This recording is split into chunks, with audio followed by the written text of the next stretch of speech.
বউ যদি দুটো থাকে তাহলে ডবল গর্ব। হ্যাঁ, আজকে এটা বলা যাবে না।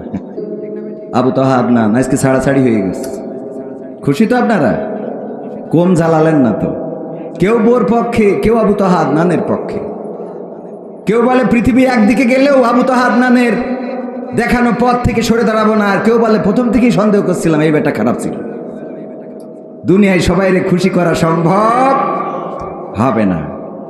পারিবারিক ঝামেলাটা সামনে এনেছে তার স্ত্রী, এটা নিঃসন্দেহে অন্যায়। পারিবারিক ঝামেলা পরিবার দিয়ে মেটানো দরকার ছিল। কিছু মানুষ আছে যখন মাছ পায় না তখন ছিপে কামড় দেয়, আছে না নাই? সম্মান দেয়ার মালিককে আল্লাহ রাব্বুল আলামিন, কেড়ে নেয়ার মালিককে। তবে হ্যাঁ, অবশ্যই যারা যে পথে চলেন সেই পথের কদর করার দরকার আছে না নাই? সারা রাত স্লোগান দেবেন ধানের শীষ, ভোট দেওয়ার সময় দাঁড়িপাল্লা হবে? কথা কয় না। আবার সারাদিন স্লোগান দিলেন দাঁড়িপাল্লা, ভোট দেওয়ার সময় ধানের শীষ। এটা নেফাকি। কি ফাঁকি? নেফাকি। আপনি যেটা করবেন সেটা স্পষ্টভাবে করেন। লজ্জা করছে? বউ আছে, গর্ব করবেন। দেখি হাত তোলেন। বউ যদি দুটো থাকে তাহলে ডবল গর্ব। হ্যাঁ, আজকে এটা বলা যাবে না। আজকে সামনাসামনি, অন্যদিন বলবান। এই সম্মান দেওয়া আজ অন্যদিন হবে। আজ বলে অশান্তি বাড়ায় লাভ নেই। বিয়ে করেননি কারা কারা হাত উঁচু করেন। এত কম অবিবাহিত এই অঞ্চলে। আল্লাহ, আমার মাহফিলে অবিবাহিত লোক বেশি আসে, কিন্তু এই অঞ্চলে দেখছি বিবাহিত। আমার অঞ্চল তো, এলাকার বন্ধু বান্ধব বলছে ওরা শোনে কিনা, এরকম না? যাই হোক, যারা বিয়ে করেননি শীত আসার আগে আল্লাহ সবাইকে তৌফিক দিন। বলেন আমিন। এই আমিন এত আসতে বললেন? বলেন আমিন। বিয়ে করা খারাপ কাজ না ভালো কাজ? আল্লাহর নবী সাল্লাল্লাহু আলাইহি সাল্লাম বিয়েকে প্রমোট করেছেন। বিয়ে করার জন্য শুধু উদ্বুদ্ধ করেন নাই, আল্লাহর নবী সাল্লাল্লাহু আলাইহি সাল্লাম নিজেও ঘটকালি করেছেন। এমন আছে না নাই? আল্লাহর নবীর একজন সাহাবী ছিল, এত কালো কেউ পছন্দ করে না, এত কালো কারো পছন্দ হয় না, কেউ মেয়ে দিতে চায় না। আল্লাহর নবী সাল্লাল্লাহু আলাইহি সাল্লামের কাছে এসে বললেন, ওগো নবী, আমার বুঝি বিয়ে হবে না? আল্লাহর নবী বললেন, কেন? আমার চেহারাটা সুন্দর না, আমি কালো মানুষ, আমার দাঁতগুলো সাদা আর চোখের পাশে সাদা, এছাড়া আর কোনো সাদা জায়গা নাই, এই জন্যে মানুষ পছন্দ করে না। আল্লাহর নবী বললেন, আমি একটা চিরকুট লিখে দিচ্ছি, এই মদিনার সবচেয়ে সুন্দরী নারীটার তোমারে বউ বানাই দেব। বলেন সুবহানাল্লাহ। চিরকুট লিখে দিলেন যে আমি প্রস্তাব পাঠাচ্ছি আমার এই সাহাবীর জন্যে। এই সুন্দরী মেয়েটা চিঠি নিয়ে গেলেন, মেয়ের বাবার কাছে দিলেন। মেয়ের বাবা বলল, তোমার এমন চেহারা, এই চেহারার সাথে আমার সুন্দরী মেয়েটারে বিয়ে দিতে রাজি। ভিতর থেকে মেয়েটি শুনলেন আর বললেন, ওগো বাবা, কার প্রস্তাব ফিরিয়ে দেন? যেই বিয়ের ঘটক স্বয়ং নবী সাল্লাল্লাহু আলাইহি সাল্লাম, যেই বিয়ের প্রস্তাব পাঠিয়েছেন নবী সাল্লাল্লাহু আলাইহি সাল্লাম, সেই বিয়েটা ফেরত দেয়া যাবে না। আল্লাহ নবী সাল্লাল্লাহু আলাইহি সাল্লাম ঘটকালি করেছেন। যাই হোক, ওয়াজ করা আমার ওইদিকে যাওয়ার দরকার নেই। আজকে বিয়েকে এত প্রমোট করারও দরকার নেই। বাড়িতে এমনি ঝামেলা, আরও ঝামেলা বিদেশ জীবনে। সূরা হাশরের, সূরা আল ফজরের 4টা আয়াত আমি তেলাওয়াত করেছি। ইমামরা খুব বেশি বেশি তেলাওয়াত করেন, মনে আছে আপনাদের? ইয়া আইয়াতুহান নাফসুল মুতমাইন্না ইরজিই ইলা রাব্বিকি রাদিয়াতাম মারদিয়া ফাদখুলি ফি ইবাদি ওয়াদখুলি জান্নাতি। এই আয়াতটা নিয়ে একটু কথা বলতে চাই। আয়াতটা যখন নাজিল হচ্ছিল তখন পাশে বসা ছিল আবু বকর রাদিয়াল্লাহু তাআলা আনহু। আবু বকর রাদিয়াল্লাহু তাআলা আনহু ইসলামের কততম খলিফা ছিলেন? বলেন তো সবাই, কততম? সবাই বলেন কত? প্রথম। এগুলো শিখে রাখেন। মাঝে মাঝে আমি প্রশ্ন করি, দেখেন না, প্রশ্ন করে কম্বল দিই, খাবার দিই, তেল দিই, কম্বল, জায়নামাজ দিই, খেয়াল করেন কিনা? এই প্রশ্নগুলোই তো করি। ইসলামের প্রথম খলিফাকে আবু বকর রাদিয়াল্লাহু তাআলা আনহু। ওই সময় অনেকেই অন্য রকম উত্তর দিয়ে ফেলে, কেউ সাহাবীর নাম বলে, কেউ বঙ্গবন্ধুর নাম বলে, আছে না নাই? মনিহারের কাছে একজনের জিজ্ঞাসা করলাম, আমাদের জাতির পিতার নাম কি? কয় বঙ্গবন্ধু শেখ মুজিবুর রহমান। আমরা ইসলাম থেকে এত পিছিয়ে, আদিনে আমি এক মা বোন বলতে হবে, জিজ্ঞাসা করলাম যে উজুর ফরজ কয়টা? তা বলছে তিনটা। বললাম কি কি? বলছে ফজর, জহর আর আসর। ফজর, জহর আর আসর, উজুর ফরজ। এই অনুষ্ঠানটা দেখবেন, দেখলে আপনারাও মাঝে মাঝে অবাক হয়ে যাবেন। আবার অনেকেই দেখবেন যে আপনি নিজেও জানেন না যে যেটা বলেছে এটা আমিও জানি না। বোঝেননি? আবু জাহেলের মতো। আবু জাহেলের কাছে একবার তার ভক্তবৃন্দ এসেছে একটা বস্তু নিয়ে, বলল বৃষ্টি হয়েছে, বৃষ্টির পানিতে এটা ভেসে এসেছে, কি আমরা চিনতে পারছি না। আবু জাহেল সামনে ওটা দেখে কিছুক্ষণ কান্নাকাটি করলেন, তারপরে কিছুক্ষণ হাসা শুরু করলেন। আবু জাহেলের ভক্তবৃন্দ বলল, আবু জাহেল তুমি তো আমাদের নেতা, তুমি আমার এই যে বিষয়টা এনেছি এটা কি না জানিয়ে হাসলে কেন, কাঁদলে কেন? বলল আমি কাঁদলাম এই জন্যে, আমি যদি মারা যাই তাইলে এই সামান্য জিনিসটা তোমরা চিনতে পারো না, কি উপায় তোমাদের হবে, এই চিন্তা করে আমি কান্না করলাম। তাইলে হাসলে কেন? বলছে আমি হাসলাম এই জন্যই, এই জিনিসটা কি আমিও চিনতে পারিনি, এই জিনিসটা কি আমিও চিনতে পারিনি। ওর চিন্তা হইলো মারা গেলে এদের উপায় কি হবে, যে এই সামান্য জিনিস এরা বুঝতে পারে না। আবার রাজনীতির কথা বলছি না, তারেক রহমান দেশে এসেছে, আমাদের এই থানায় অথবা এই সংসদীয় আসনে বিএনপির মনোনয়ন প্রত্যাশী আছে না নাই? কয়জন আছে? একাধিক ব্যক্তি, 2 বা 3 জন আছে না নাই? 2 বা 3 জন। এর মধ্যে যদি কোনো একজনকে ডাকে যে তুমি একটু ঢাকায় আসো, তারেক রহমান একজনকে ডেকেছে, তুমি একটু ঢাকায় আসো, ও তো আগের থেকে বলবে ধান লাগা লাগা, কথা কয় না। আর যদি বলে সন্তুষ্ট চিত্তে এসো, সন্তুষ্ট থেকো, অসুবিধে নেই, আমিও তোমার পরে সন্তুষ্ট আছি, একটু ঢাকায় আসো, যদি এই কথা বলে খুশি হবে না হবে না? ধান লাগাবে না লাগাবে না? কথা কয় না। আপনাদের কি কষ্ট হচ্ছে? লাগাবে না লাগাবে না? বলবে লাগা লাগা, হ্যাঁ এইটা বলবে, বলে চলে যাবে ঢাকায়। ও আমার ভাইয়েরা, এই যদি একটা মনোনয়নের জন্য যদি এত খুশি হয়, একটা নমিনেশনের জন্য যদি একটা মানুষ এত খুশি হয়, শুধু যদি ডাকে যে তুমি আসো, খুশি থেকো, আমি তোমারে খুশি করে দেব, আমি তোমার উপরে খুশি আছি, মানুষ যদি মানুষকে বলে তাইলে যদি খুশি হয়ে যায়, আল্লাহ যদি কোনো বান্দাকে বলে তার খুশিটা কেমন হওয়া উচিত চিন্তা করেন। আল্লাহ বলছে ওগো আমার বান্দা, ফিরে এসো তোমার রবের কাছে, এসো তোমার রবের কাছে, যেই রবের জন্য তুমি তাহাজ্জুদের নামাজ আদায় করেছো, যেই রবের জন্য তুমি যাই নামাজ ভিজিয়েছো, চোখের অশ্রু ফেলেছো, সেই রবের কাছে ফিরে আসো, যেই রবের জন্য গোটা রমাদানের মাস রোজা রাখতে, না খেয়ে থাকতে, ইফতারটা সামনে নিয়ে বসে থাকতে, যতক্ষণ আজান দেয় নাই ততক্ষণ পর্যন্ত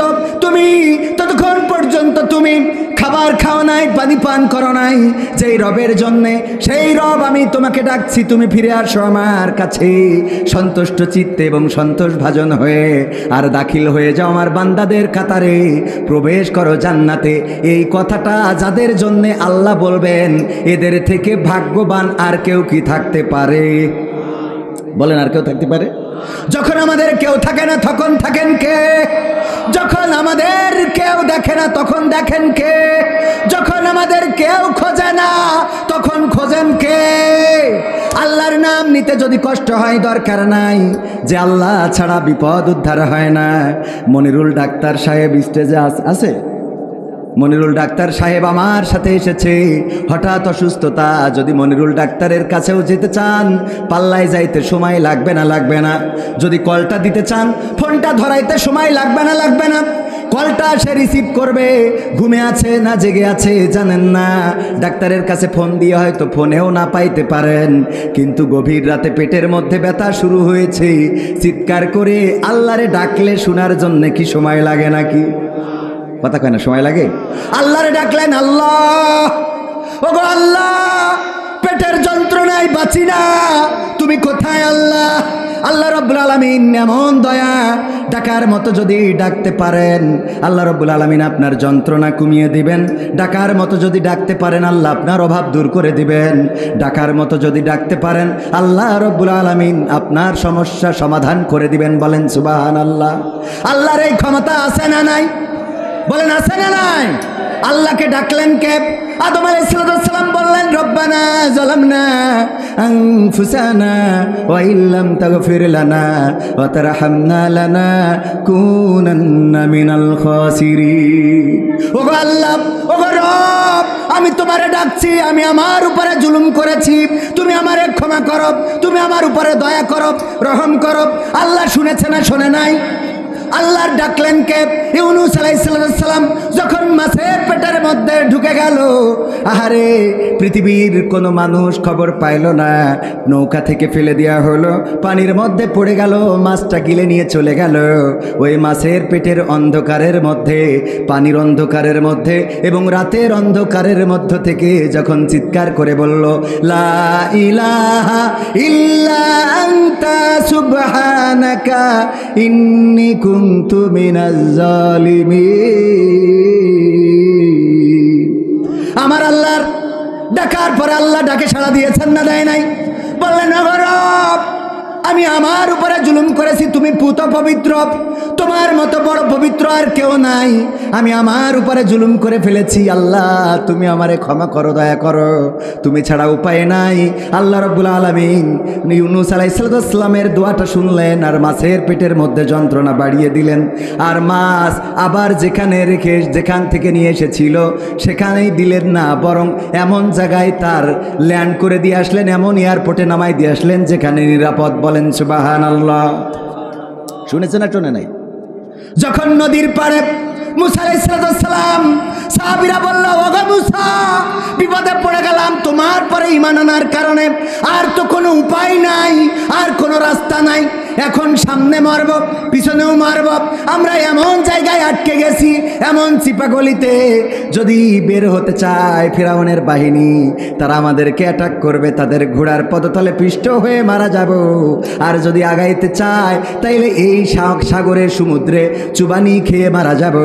এখন বলো মুসা কি করব? আল্লাহর নবী মুসা আলাইহিস সালাম নিশ্চিন্ত ছিলেন, হতাশ হলেন না, বরং তিনি জানেন যে আল্লাহ রাব্বুল আলামিন আছেন। নফসে মুতমাইন্না তো এরকমই হয়, বিপদে পড়লেও হতাশ হয় না। নফসে মুতমাইন্না হলো মুসিবত যতই আসুক ফাঁসির রশিতে ঝুলানো হবে, ডাক দিয়ে সন্তানকে বলে ওগো আমার কলিজার টুকরা, বলো ফাঁসির কাষ্ঠে তো ঝুলবো, লুঙ্গি পরে যাব নাকি পাঞ্জাবি পরে যাব এটা বলে। ওগো আমার ভাইয়েরা এটা বলে না আমার ফাঁসি দেবে এখনো, দেখো বাঁচাইতে পারবা কিনা, বলে নাকি? নফসে মুতমাইন্না বোঝেন তো? নফসে মুতমাইন্না প্রশান্ত আত্মা, আল্লাহর পরে এতটাই নির্ভর যে মৃত্যুর আগের দিন পর্যন্ত হাসতে থাকে। কথা কয় না? দেখেননি কোরআনের পাখি মৃত্যুর আগের দিনও এমন হাসি দিয়েছেন যেন এক ফালি চাঁদ হেসেছে। আহারে 13টা বছর কারাগারে মুখের মধ্যে মলিনতা কি ছিল, কিন্তু এখন যারা আছে বের করলে মনে হয় এখনো 13 মাস হয় নাই, তাও চেহারার দিকে কি তাকানো যায়? কথা কয় না? যায়, তাকানো যায় না। কারণটা কি? কারণটা হলো তাদের আল্লাহর প্রতি কনফিডেন্স নাই, আত্মবিশ্বাস নাই। আল্লাহর প্রতি তাদের বিশ্বাস না থাকার কারণে ওরা নফসে মুতমাইন্না হইতে পারে নাই।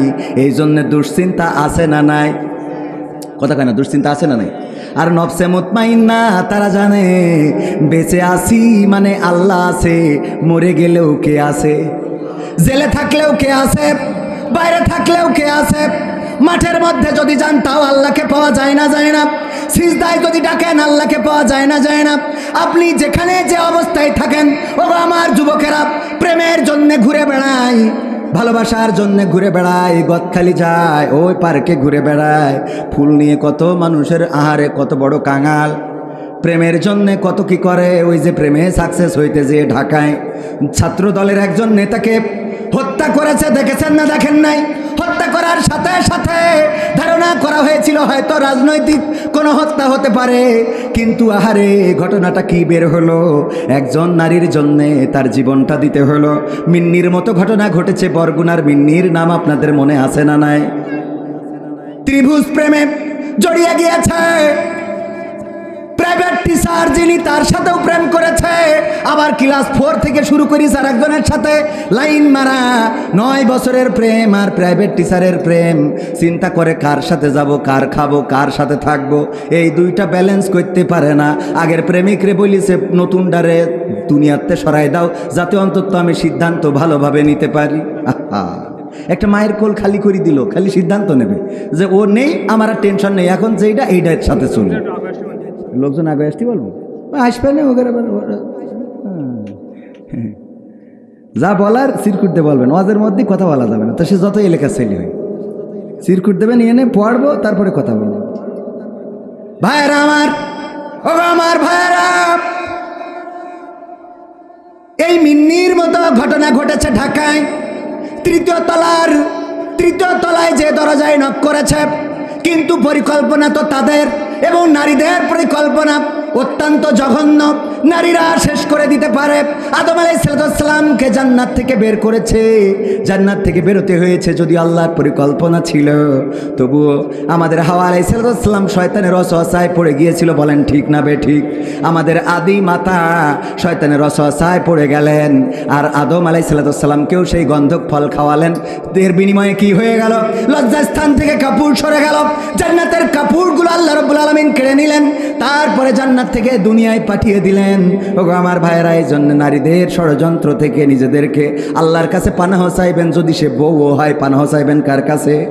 বারবার দোয়া করবেন, রব্বানা আতিনা ফিদ দুনিয়া হাসানা ওয়া ফিল আখিরাতি হাসানা ওয়া কিনা আযাবান। মুখস্থ আছে না নাই? পড়েন, রব্বানা আতিনা ফিদ দুনিয়া হাসানাতাও ওয়া ফিল আখিরাতি হাসানা ওয়া কিনা আযাবান নার। হে রব, তুমি আমাকে দুনিয়ার কল্যাণ এবং আখিরাতের কল্যাণ দান করো, এবং জাহান্নামের আযাব থেকে রক্ষা করো। আল্লাহর কাছে দুনিয়ার কল্যাণ চাইবেন, আখিরাতের কল্যাণ চাইবেন। সালাতুল হাজত পড়বেন, যত মুসিবতে পড়েন, যত বিপদে পড়েন, সালাতুল হাজত পড়বেন। সম্ভব হইলে তাহাজ্জুদ পড়বেন, আল্লাহর কাছে কাটাকাটি করবেন। সব মুসিবত থেকে মুক্ত করার মালিক কে? বলেন কে? আল্লাহ মুক্ত করার মালিক। এই মেয়েটা, বর্ষা নামের মেয়েটা কি করলো? মাহির নামের ছেলেটার সাথে প্রেমে মত্ত হয়ে 4 থেকেই প্রেম করে আসছে, 9 বছরের প্রেম। তারে বলেছে যদি এইটারে সরাইতে পারো, জুবাইরকে যদি সরাইতে পারো, জবু বলে ডাকে তার বাবা আদর করে, যদি সরিয়ে দিতে পারো তাইলেই আমি তোমার হব। আহত করা হলো, দরজায় নক করলো, দরজাটা খোলো, আমাকে একটু বাঁচাও। ওই মেয়েটা বলেছে তুমি না মরলে আমি মাহিরের হইতে পারবো না, সুতরাং তুমি মরে যাও, সেটাই ভালো। এই যে মেরে ফেললো, আহারে এই প্রেম, এই ভালোবাসা। এখন একজন মায়ের কোল খালি করলো, অপরজনের মা আবার ওই আসামিকে এনে ধরিয়ে দিয়েছে, নিজে পুলিশের কাছে সোপর্দ করেছে। আর যেই মেয়েটার কারণে সেও এখন জেলখানায়। বলেন দেখি, প্রেম কি ভালো কিছু বয়ে আনলো না খারাপ কিছু? তাইলে এই প্রেম কি করা যাবে? না, করবেন না। প্রেমের পিছনে ঘুরবেন না।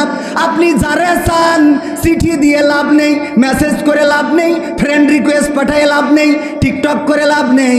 বরং যদি সিজদায় পড়ে আল্লাহর কাছে চাইতে পারেন, আল্লাহ আমার তো মনে হয় ওই মেয়েটা যদি আমার জীবন সঙ্গিনী হয়ে যায়, তাইলে আমার জীবনটা সুখের হবে, আমি বড্ড ভালোবাসি। আল্লাহ রাব্বুল আলামিন যদি কল্যাণ মনে করেন, তারে তোমারে দিয়ে দিতে পারে না? পারে না? কথা কয় না, পারে না? পারে না? যারা বিয়ে করেছেন তারাও সেই দেখবেন আপনাদের ডবল বিয়ে হইতে পারে। এই আল্লাহ দিতে পারে না? পারে না? এটা কি খারাপ কাজ? খারাপ কাজ? ভাইয়েরা আমার, নফসে মুতমাইন্নার কথা বলছিলাম। প্রশান্ত আত্মা তো এমন।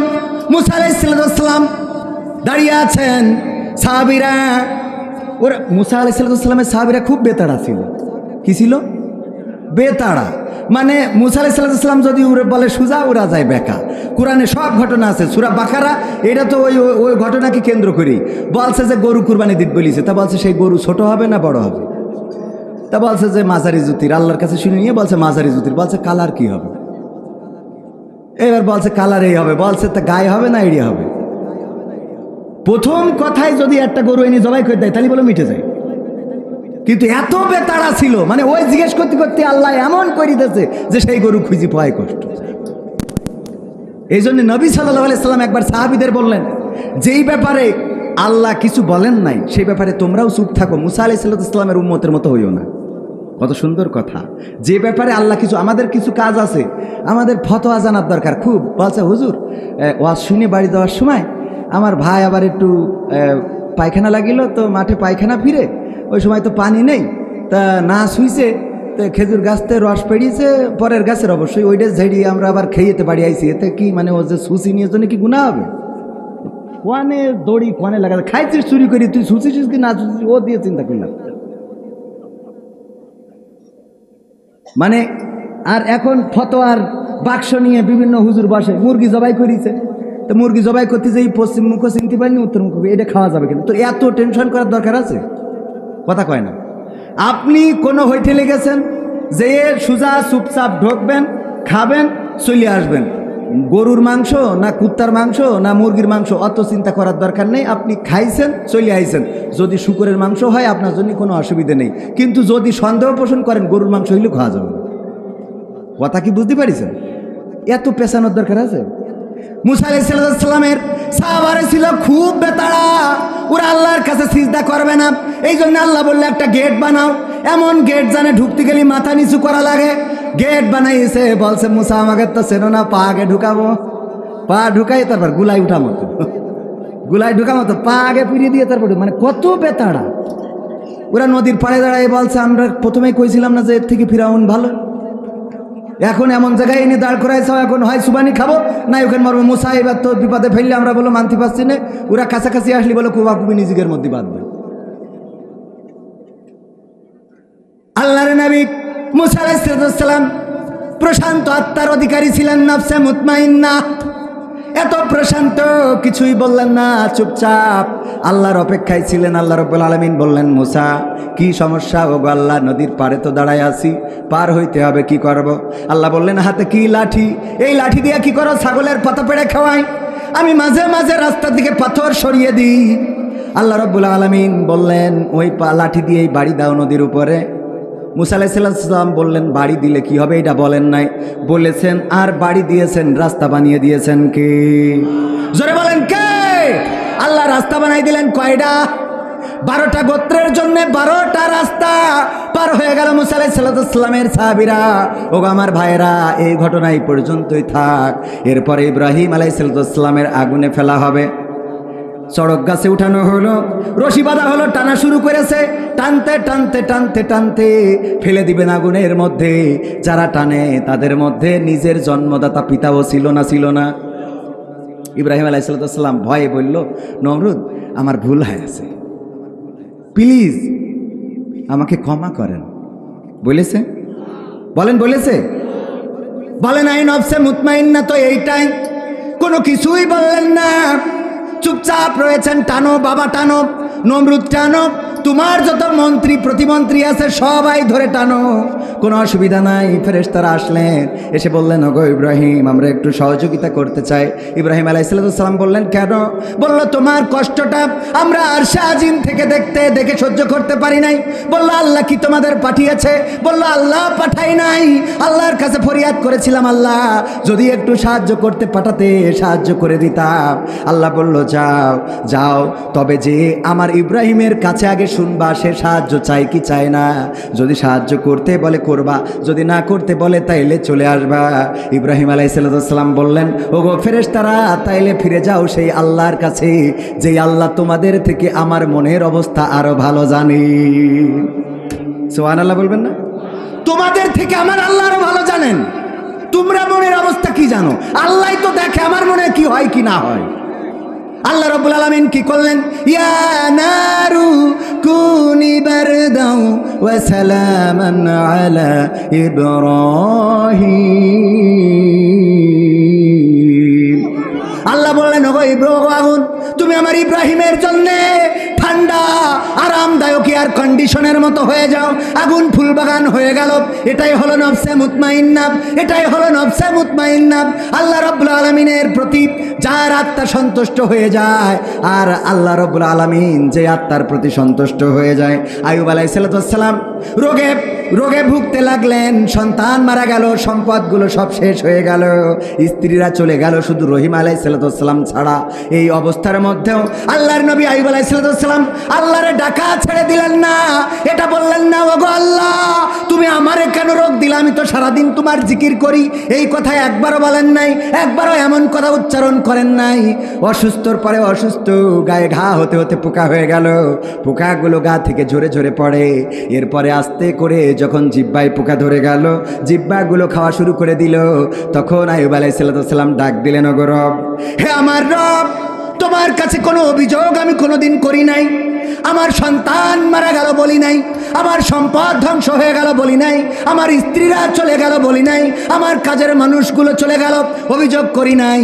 আমার গায়ে ঘা দিয়েছো, কুষ্ঠ দিয়েছো বলি নাই, আমার শরীরে পোকা দিয়ে আমার গোশতগুলো খাইয়ে নিয়েছো তাও বলি নাই, অভিযোগ করি নাই। ওগো আল্লাহ, আজকে অভিযোগ করা ছাড়া কোনো উপায় নাই, কারণ আমি এত কষ্টের মধ্যেও আমি তোমার জিকিরটা করতাম আমার জিহ্বা দিয়ে, আর আজকে তুমি আমার সেই জিহ্বায় পোকা দিয়েছো, আর ওই পোকা আমার জিহ্বাটা খেয়ে ফেলে। ওগো আল্লাহ, তুমি বলো আমার জিহ্বাটা যদি পোকাই খেয়ে নেয়, তাইলে আমি কেমন করে তোমার জিকির করব, কেমন করে আমি তোমারে ডাকবো, কেমন করে আমি আল্লাহ আল্লাহ বলে তোমারে আহ্বান করব। ওগো রব, তুমি আমার সমস্ত শরীরে পোকা দাও, শুধু জিহ্বাটা অক্ষত রেখে দাও। বলেন আল্লাহু আকবার। আল্লাহ রাব্বুল আলামিন বললেন, ওগো আইয়ুব, আমার পরীক্ষা নেওয়া শেষ, তোমার আর দুশ্চিন্তার কারণ নাই, সব ফিরিয়ে দিলাম। সুবহানাল্লাহ। ফিরিয়ে দিলেন কে? আল্লাহ আবার সব ফিরিয়ে দিলেন। সম্পদের জায়গায় চলে আসলো, সন্তান স্ত্রী সব চলে আসলো, শরীর আবার আগের মতো ভালো হয়ে গেল। এটাই হলো নফসে মুতমাইন্না। আপনি কষ্ট পান, দুঃখ পান, রোগে থাকেন, শোকে থাকেন, ডাকবেন কাকে? দূর করার মালিককে। আমার মা আসে নাই, আমার মা থাকলে সত্যতা যাচাই করতে পারত। আমি আপনার এলাকার সন্তান, এই অঞ্চলে এই পথেই বাইসাইকেল চালিয়ে বড় হয়েছি। পাল্লা মোকামতলা দাখিল মাদ্রাসার ছাত্র আমি, অনেকেই চেনেন। আমার রবিউল চাচা আছেন, ডাক্তার রবিউল চাচা, আব্বার সাথে ঘুরে বেড়াতেন। আব্বা মারা যাওয়ার পরে আমার মা পরের বাড়িতে কাজ করার মতো ভূমিকাও রেখেছেন, মানুষের কাছে হাত পেতেছেন, কিন্তু ধৈর্য হারা হন নাই। মানুষের কাছে গিয়েছেন। বাবা মারা যাওয়ার পরে একের পর এক বিপদ আসতেই থেকেছে। বাবা মারা যাওয়ার পরে আবার 2 বছর পরে আমার ভাগ্নি মারা গেল। আমার মায়ের সমস্ত গায়ে কুষ্ঠ রোগ দেখা দিল, সমস্ত শরীরে ঘা। এই ঘা নিয়ে আমাদের এমপি ছিল মুহাদ্দিস আবু সাইদ সাহেব রাহিমাহুল্লাহ, উনার কাছে গিয়েছিলেন সহযোগিতার জন্যে।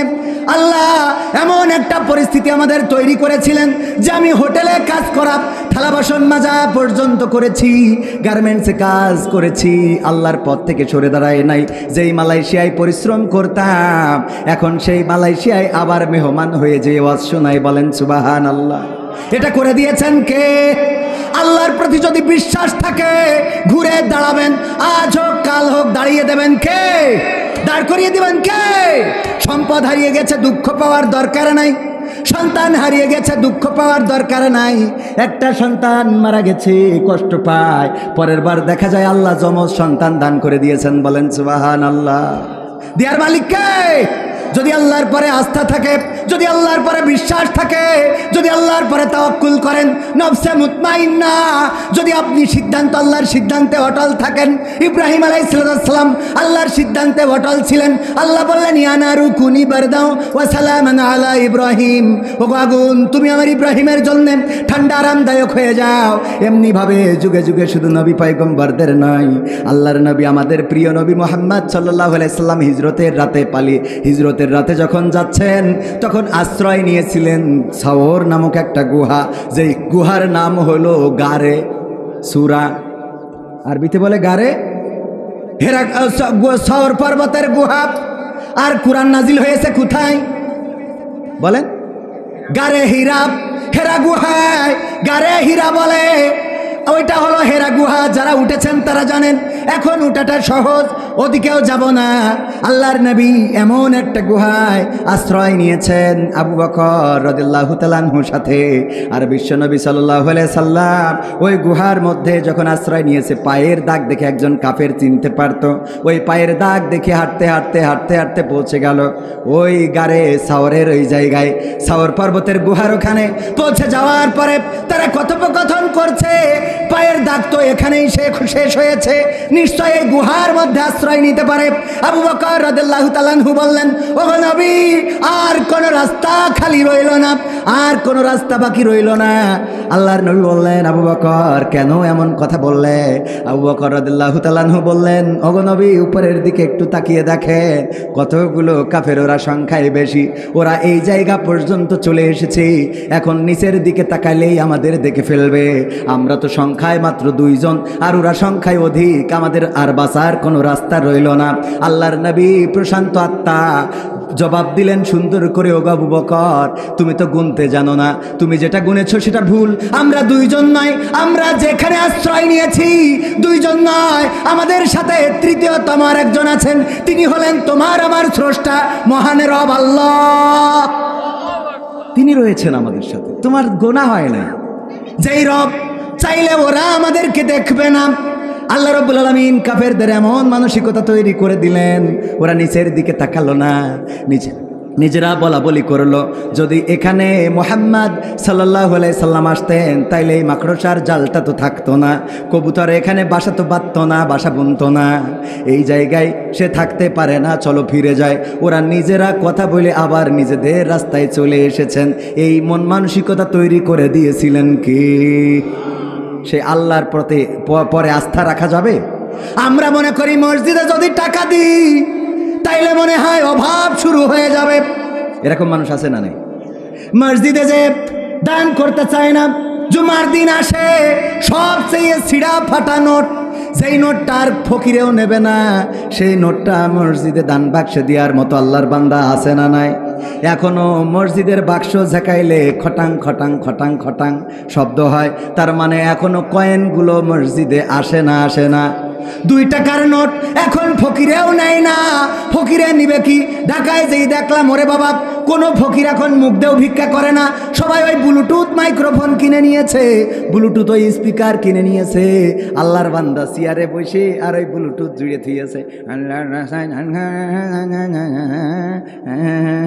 সার চেয়ারে বাসারে, সাররা এখন ভিক্ষে করে, তাও চেয়ারে বসে। আমি কলাম, আল্লাহ, আমরা হাইটি বেড়ায় আর ওরা বসে বসে ভিক্ষে করে, কি আরাম আছে না? নাই? আমি প্রায়ই বলি, আমার গেটের সামনে, আপনাদের এলাকায় আসবে, ভ্যানে করে এক ফকির শুয়ে থাকে, মাইক বাজে, সামনেটা আসে না আপনাদের এলাকায়? হ্যাঁ, ওই অফিসার আসলো, আমি গেট খুলি, আমার আবার ফকির দেখলেই কেন জানি একটু রাগ হয়, কারণ রাসূল সাল্লাল্লাহু আলাইহি ওয়াসাল্লাম ফকিরদেরকে কাজের জন্য উৎসাহ দিয়েছে। এছাড়াও আল্লাহ রাব্বুল আলামিনের কাছে 2টা অপছন্দের হালাল, 2টা হালাল কিন্তু অপছন্দের, ঘৃণার। 1 নম্বর হলো তালাক, আর 2 নম্বর হলো ভিক্ষাবৃত্তি। এই 2টা কাজ আল্লাহর কাছে অপছন্দের, তবে হালাল। তো আমি অফিসারকে বললাম, ভিক্ষা নিতে যে গামলা ধরিছে, ফকির তো ভ্যানে শোয়া, আমি বললাম যে আপনি এই যে ভ্যানে করি ফকিরের ভিক্ষা নিতে আইছেন, এটা না করি আপনি ভ্যান চালাই তো ফকির চালাতে পারেন। তো বলছে, হুজুর আপনি বুঝতে পারেননি। কেন?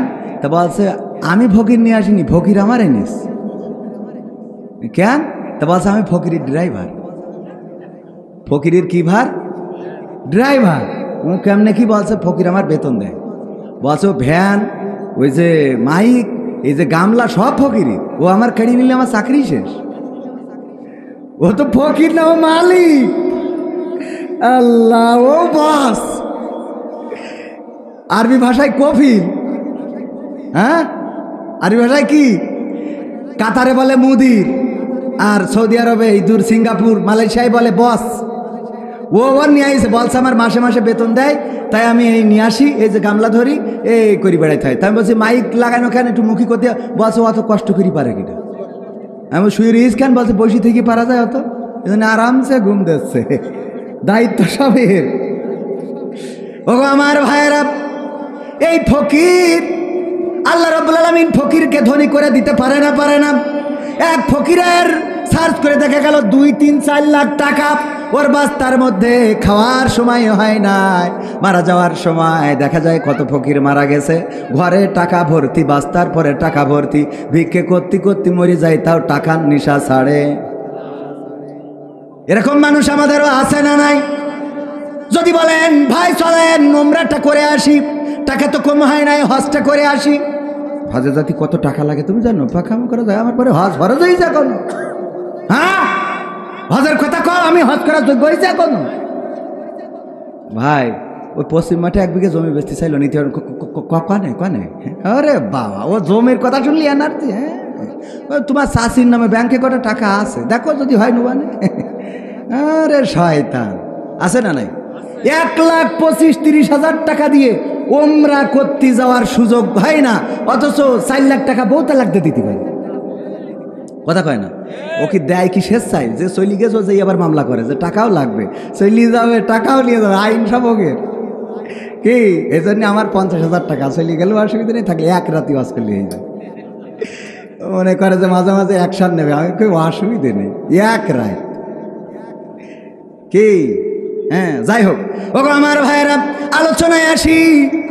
আমি যেই কথা বলছিলাম, আল্লাহ রাব্বুল আলামিন আপনার জায়গাটা ফিরিয়ে দিবেন যদি বিশ্বাস থাকে। ইব্রাহিম আলাইহিসসালামকে দিয়েছেন, আইয়ুব আলাইহিসসালামকে দিয়েছেন, ইউনূস আলাইহিসসালামকে দিয়েছেন, নূহ আলাইহিসসালামকে দিয়েছেন, আদম আলাইহিসসালামকে দিয়েছেন, লূত আলাইহিসসালামকে দিয়েছেন, মুহাম্মদ সাল্লাল্লাহু আলাইহি সাল্লামকে দিয়েছেন। এমনিভাবে শুধু নবী সাল্লাল্লাহু আলাইহি সাল্লাম নয়, এই জমিনে শাহজালাল, শাহ মাকদুম, তিতুমির, শরিয়াতুল্লাহ, মুন্সি মেহেরুল্লাহ, আর বর্তমান জামানায় আল্লাহর দ্বীনের পথে অনেকেই ফাঁসির কাস্টে ঝুলে গিয়েছেন। বলেন তাদের সম্মান বাড়িয়ে দিয়েছেন কি? বাড়িয়ে দিয়েছেন কে? এখন যেই দিকে যাই সেই দিকের গণজোয়ার আছে না নাই? কথা কয় না, আছে না নাই? যেইটা শেষ করতে চাইলো সেইটাই আবার তারা কয় এখন আমাদের এইটা ছাড়া রাস্তা। ওবায়দুল কাদের থাকলি বলতো, আমরা এখন এই পথেই চলব। ঠিক না বেটে? বলতে এখন আর আমাদের খেলা হবে, এখন তোমরা খেলা করবে, আমরা দেখবো। কথা কয় না, এখন খেলা হবে তোমাদের, আর আমরা হব দর্শক, গ্যালারিতে বসে থাকবো। আরে আল্লাহ রাব্বুল আলামিন এভাবেই তো বিজয় দান করে। ধৈর্যের দরকার আছে না নাই? ধৈর্য ধরলেন, বিজয় দিয়ে দিচ্ছেন কি? এমনি ভাবে যদি অন্যরাও ধৈর্য ধরে, বিজয় দিবেন কে? যদি অধৈর্য হন, লাঞ্ছিত করবেন কে? আল্লাহ লাঞ্ছিত করেছেন ফিরাউনকে, নমরুদকে, হামানকে। আল্লাহ লাঞ্ছিত করেছেন আবু জাহেলকে, আবু সুফিয়ান, উতবা, সাইবা, মুগিরা, আবু লাহাব। এমনি ভাবে অসংখ্য কাফেরকে লাঞ্ছিত করেছেন। যারা আল্লাহর বিকল্প পথ খুঁজতে চেয়েছে, তারা দুনিয়ায়ও পথ পায় নাই, আর আখেরাতেও পাবে। আর যারা আল্লাহর পথ খুঁজে নিবে, দুনিয়ায় তারা সম্মানিত হবে, আর আখেরাতে তাদের মর্যাদা দিবেন কে? আল্লাহ ডাক দিয়ে বলবেন, ইয়া আইয়ুহান নাফসুল মুতমাইন্নাহ ইরজিই ইলা রাব্বিকি রাদিয়াতাম মারদিয়া ফাদখুলি ফি ইবাদি ওয়াদখুলি জান্নাতি। ওগো আমার বান্দা, তুমি ফিরে আসো তোমার রবের কাছে, তুমি ফিরে আসো তোমার রবের কাছে সন্তুষ্ট চিত্তে এবং সন্তোষভাজন হয়ে, আর প্রবেশ দাখিল হয়ে যাও, আমার বান্দাদের কাতারে শামিল হয়ে যাও।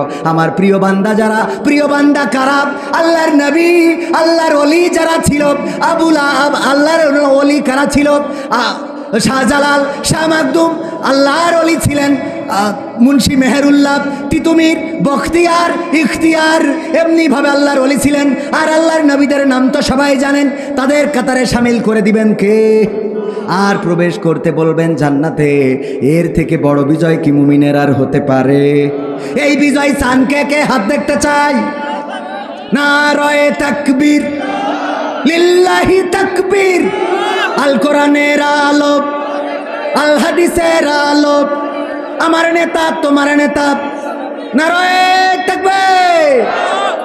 আল্লাহ রাব্বুল আলামিন, আল্লাহর পরে যদি আস্থা থাকেন, বিশ্বাস যদি থাকে, আল্লাহ আপনার রাস্তা করে দিবেন। সেই আল্লাহর পরে বিশ্বাস রেখে দ্বীনের পথে চলার দরকার আছে না নাই? কোরআনের পথে চলার দরকার আছে না নাই?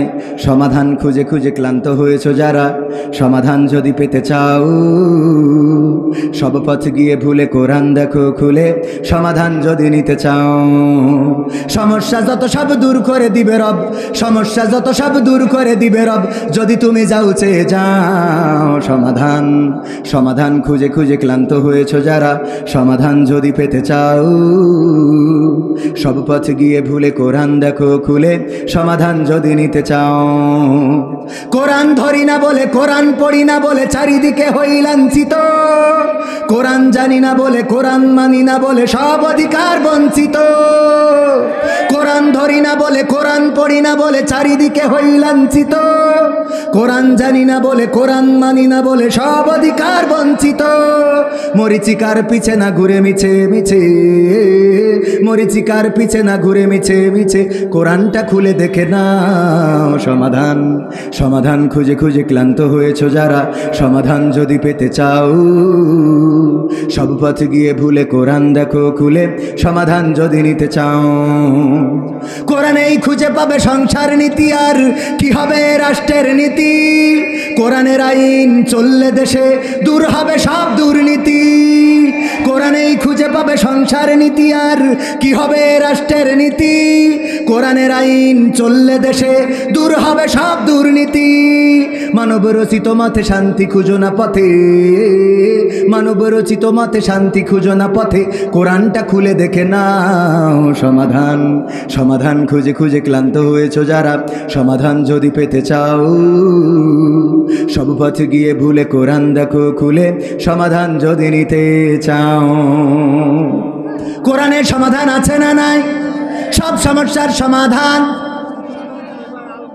যারা বলেননি তাদের বিশ্বাস হয়নি।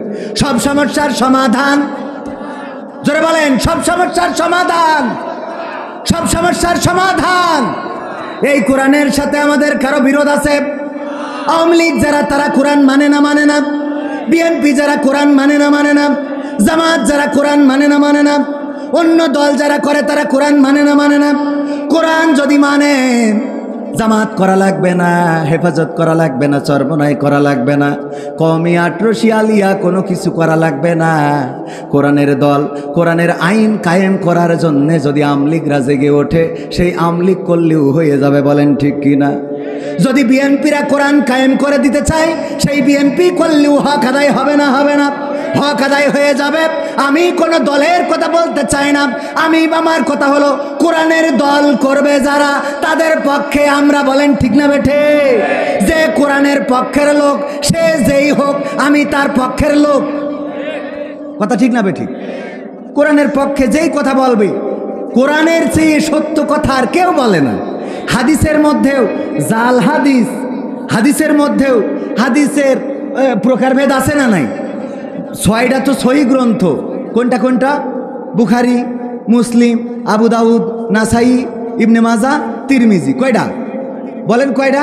এই 6টা জিজ্ঞেস করলেও অনেকেই বলতে পারবেন না। আমিও ভালো পারি না, তাও শিখে ফেলেছি, কারণ না বললি মাঝে মাঝে যদি ধরে বসে কেউ। তো এই 6টা হাদিস সিয়াসিত্তা আমরা সহি গ্রন্থ মনে করি। এই 6টারও প্রকারভেদ। বুখারী এবং মুসলিম শরীফে যে হাদিসটা এসেছে, সেটাকে আমরা আরও গুরুত্ব দিয়ে বলি মুত্তাফাকুন আলাইহি। বলি না? বলি না যে এই হাদিসটা খুবই গুরুত্বপূর্ণ, যে এই 2টা কিতাবে এসেছে। আবার অনেক রাবি আছে যে রাবি পরিচিত না, এই জন্যে আমরা ওই সাহাবিগুলো, ওই হাদিসগুলোকে গরিব হাদিস বানাই নিয়েছি। ওই হাদিসগুলোকে আমরা, অনেক হাদিস আছে যে হাদিসগুলোকে জালও বানাই ফেলেছি। এরম আছে না নাই? কথা কয় না। কিন্তু কোরআনের মধ্যে কি এরকম প্রকারভেদ আছে? বলেন আছে? সুতরাং কোরআন থেকে যে কথা বলে, এর থেকে সত্য কথা আর কেউ বলে না। বলেন সুবহানাল্লাহ। কোরআন দিয়ে যে কথা বলে, তার মতো সত্য কথা আর কেউ বলে। নবীর নামেও অনেক মিথ্যা কথা চালানোর লোক আছে। শিশু নবী মোস্তফায় রাস্তা দিয়া হাঁটা যায়, হরিণ একটা বান্দা ছিল গাছের তলায়। তুম তুম তুম তুম। কথা কয় না? আছে না নাই? ছিল না? ছিল না? ওই সময় আমাদের মুরব্বীজনেরা শুনতো আর খাইতো, আহারে হরিণ একটা বান্দা ছিল। এই পর্যন্ত কোরআন হাদিস দিয়ে কি এই ঘটনা পাওয়া গেছে? এই কথা শুনিয়া গো কান্দে বিবি ফাতেমাই রে সাদের মদিনায়। এই সংসারে গরিব রে কেউ ভালোবাসেন নাই রে, ভালোবাসেন নাই। সুরটা মনে আছে না? সুরটা মনে আছে না? হ্যাঁ, এখন আর এইগুলো চলে, কারণ তখন কোরআন মানুষ জানতো না, পড়তো না, বুঝতো না, এই জন্যে যা চালাই দিত সেইগুলো চলে যেত। এখন আর এইগুলো চলার সুযোগ, কথা কয় না। কিন্তু কোরআন থেকে যে বলেছে সে সত্য বলেছে।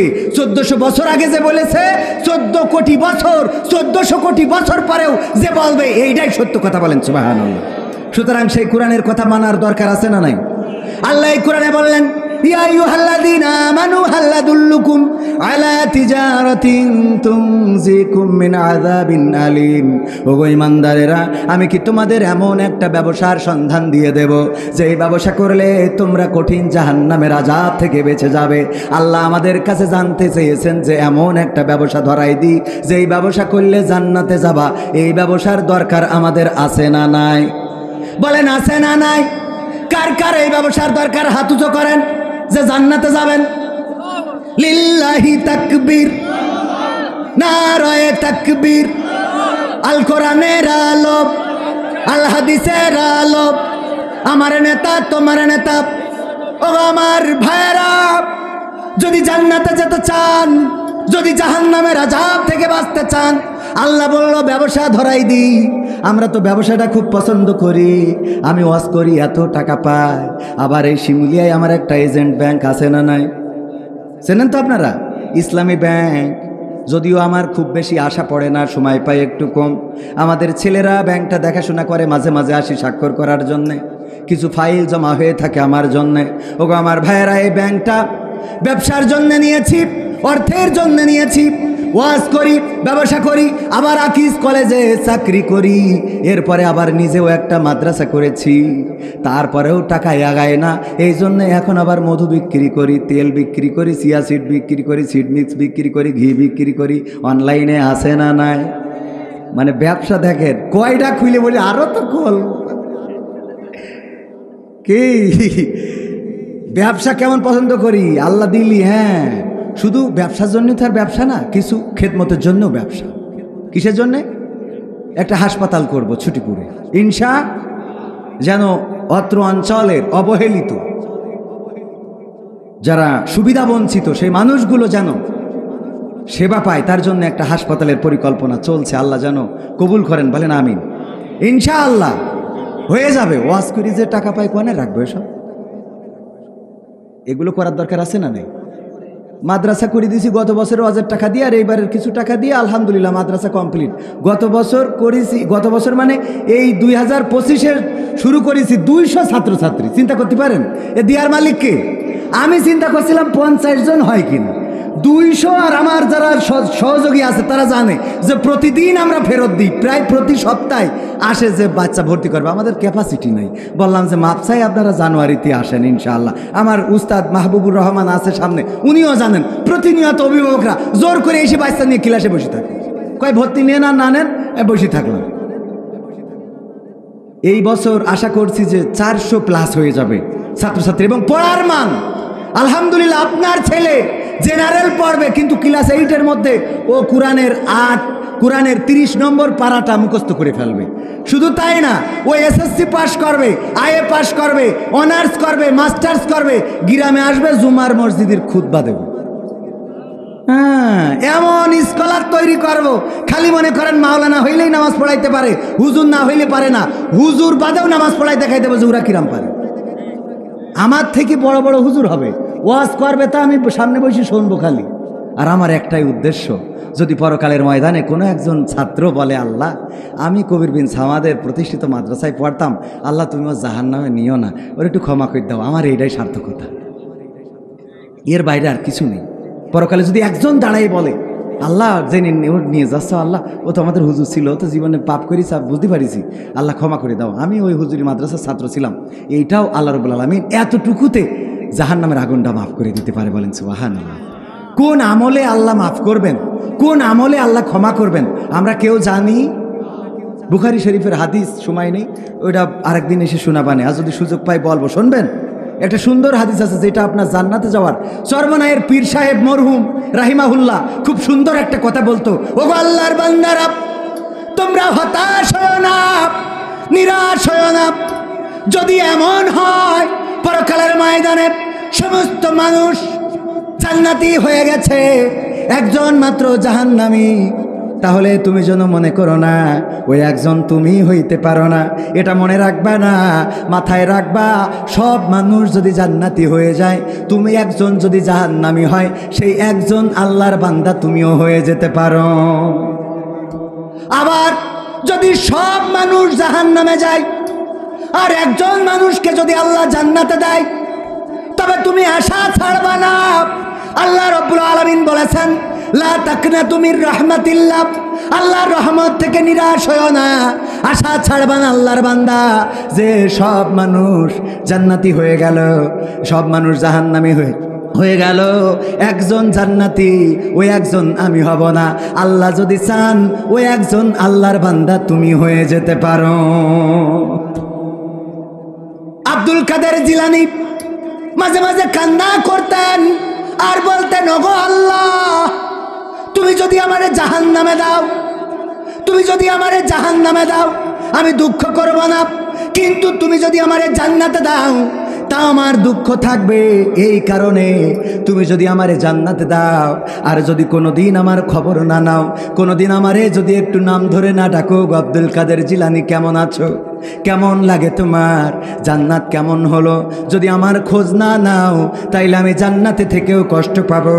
আর যদি তুমি আমারে জাহান্নামে দিয়ে বলো, ওগো আব্দুল কাদের জিলানী, জাহান্নামে তোমার কেমন লাগে, তুমি এই খবরটা নিলে আল্লাহ আমি ওই জাহান্নামটাই বেছে নেব। বলেন আল্লাহু আকবার।